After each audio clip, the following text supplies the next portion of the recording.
Baik, bismillahirrahmanirrahim. Assalamualaikum warahmatullahi wabarakatuh.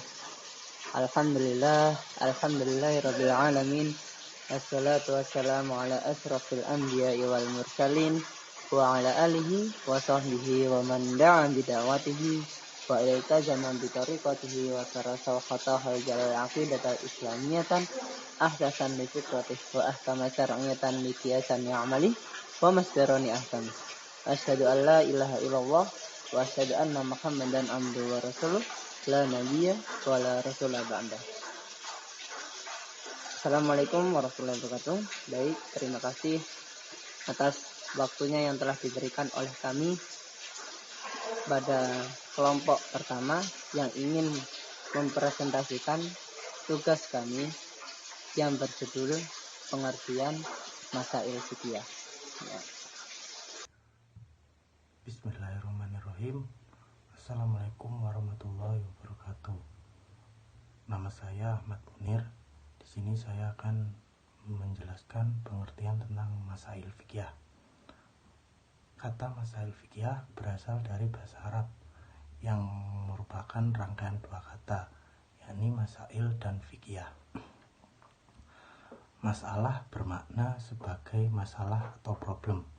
Masail fikih menurut pengertian bahasa adalah permasalahan-permasalahan baru yang berhubungan dengan masalah-masalah atau jenis fik untuk dicari jawabannya. Berdasarkan keterangan barusan, secara keseluruhan masail fikih adalah problem-problem hukum Islam baru atau al-waqiyah atau faktual dan dipertanyakan oleh umat jawabannya. Pada masa Rasulullah, apabila ada masalah yang ada, masyarakat langsung menanyakan kepada Rasulullah SAW, dan para sahabat pada masanya selalu berupaya menyelesaikan persoalan-persoalan baru dengan jalan ijtihad berdasarkan nas Al-Quran dan As-Sunnah.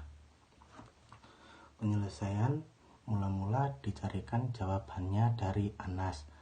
Bila tidak ditemukan, maka akan diselesaikan dengan jenis ijma' atau kesepakatan para ahli atau melalui metode qiyas. Demikian yang bisa saya sampaikan. Kurang lebihnya saya mohon maaf. Wassalamualaikum warahmatullahi wabarakatuh. Baik, bismillahirrahmanirrahim. Assalamualaikum warahmatullahi wabarakatuh.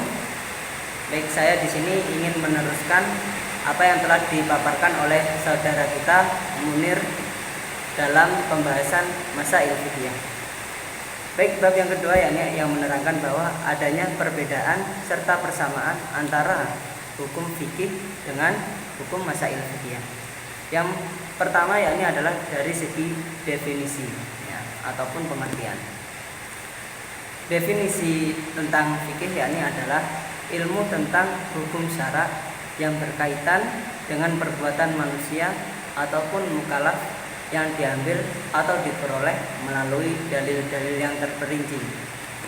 Sedangkan kita ketahui bahwa hukum masail fikih yakni adalah persoalan hukum Islam yang selalu dihadapkan oleh umat Islam sehingga mereka beraktivitas dalam kehidupan sehari-hari, selalu bersikap dan berperilaku sesuai dengan tuntutan Islam tersebut. Nah, itu adalah bagian perbedaan dari definisi antara fikih dan masail fikih. Dan yang kedua yakni adalah kita ketahui kawan-kawan, yakni dengan objek kajian. Nah, dalam segi fikih yakni adalah hukum perbuatan mukallaf dalam tanda petik yakni muslim ataupun muslimah yang sudah balik, yakni adalah dari segi halal, haram, wajib, mandub, serta makruh dan mubah, serta dalil-dalil yang mendasari ketentuan hukum tersebut. Nah, sedangkan pada objek masail fikih yakni adalah masalah keagamaan yang akwal ataupun yang baru yang meliputi hukum Islam, persoalan akidah ataupun kepercayaan, dan persoalan akhlak. Nah, jadi kita mengetahui bahwa sekarang itu adalah dalam bentuk masail fikih antara ketika perbuatan mandub yang semisal kita sholat berjarak, nah nanti itu akan dibahas dalam hukum masail fikih tentang peribadatan ataupun dalam kegiatan sholat. Nah, sedangkan persamaan dan yang ketiga yakni adalah metode. Nah, apa yang diambil dari metode tersebut dalam fikih diambil pada istinbat, ya, melalui dalil-dalil spesifik ataupun dalil-dalil rujukan, menggunakan kaidah-kaidah pencetus hukum dan metode pengambilan dalil yang terdapat dalam ilmu ushul fiqh tersebut. Nah, sedangkan metode yang dipakai pada masail fikih yakni adalah ijtihad ataupun ijtihad dan istinbat. Nah, sedangkan persamaan dari kedua tersebut, fikih dan masail fikih, yakni terdapat pada sumber. Nah, sumbernya apa? Yang jelas yang pertama yakni adalah Al-Quran dan hadis. Nah, itu tidak boleh ditolerir lagi. Dan tujuan dalam hukum fikih yakni adalah menerapkan hukum syariat Islam atas semua tindakan dan ucapan manusia tersebut, sehingga ia merupakan ataupun menjadi rujukan dalam syarat tersebut. Dan dari masail fikih yakni adalah mengidentifikasi masalah-masalah fikih yang berkembang di tengah masyarakat. Jadi begitu teman-teman, bahwa kita mengetahui antara perbedaan serta persamaan dari fikih maupun masail fikih. Maka akan diteruskan oleh teman kami yakni dalam bab selanjutnya. Kepada teman saya Karis, dipersilahkan. Assalamualaikum warahmatullahi wabarakatuh. Di sini saya Karis Lukman melanjutkan presentasi dari kawan-kawan saya. Yang ingin saya presentasikan yaitu masalah ruang lingkup masailul fikih sendiri. Nah, masailul fikih sendiri itu ruang lingkupnya ada 4. Yang pertama, ruang lingkup hubungan manusia dan Allah, yang mana bisa disebut hablum minallah. Untuk yang kedua yaitu hablum minan nas, bisa kita sebut dalam bahasa Indonesia yaitu hubungan antara manusia dan manusia. Itu.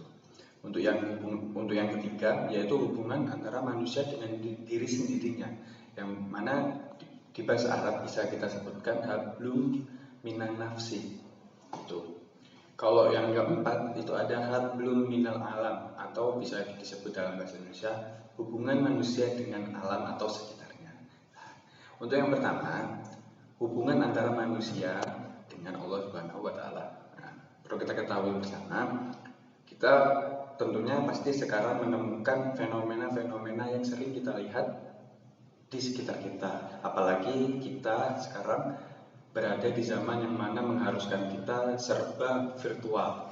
Nah, contoh saja yaitu sholat. Sholat. Di sini memasuki masa pandemi, di sini kita mendapat perubahan situasi yang mana dulunya sebelum ada COVID itu sholat dilaksanakan secara biasa, seperti biasa. Sedangkan sekarang ketika kita didatangi oleh COVID sendiri, kita ada yang berubah di dalam sholat sendiri dari segi apa soft, dari contoh kecilnya itu soft, yang mana mengharuskan kita selaku umat manusia ataupun umat Islam itu menjalankan sholat tidak sesuai dengan yang seperti biasa.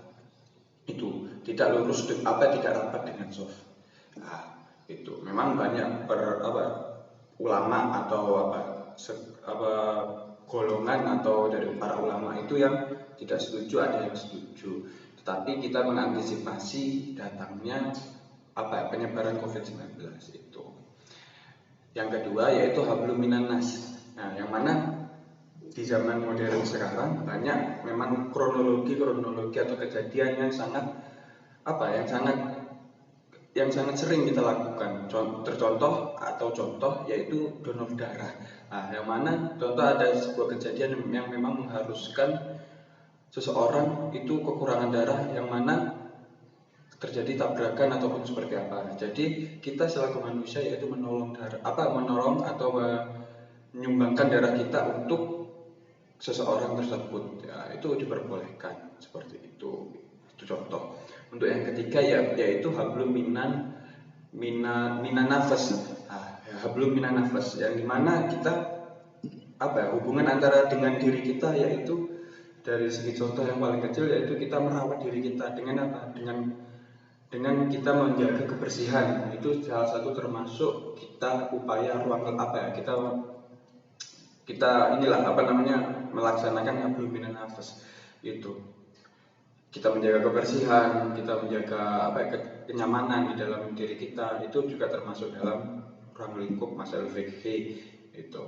Untuk yang keempat yaitu hablum minal alam. Hablum minal alam ini sendiri yang pastinya kita dengan sekitar, ya. Kita menjaga kebersihan, apalagi di zaman modern ini sudah banyak teknologi atau alat-alat yang canggih sehingga kita dipermudah untuk menjaga kelestarian atau menjaga kebersihan alam itu. Itu saja yang dari saya sampaikan. Saya perwakilan dari kelompok pertama, memohon maaf apabila banyak kesalahan dalam tutur kata atau penyampaian. Terima kasih. Wassalamualaikum warahmatullahi wabarakatuh.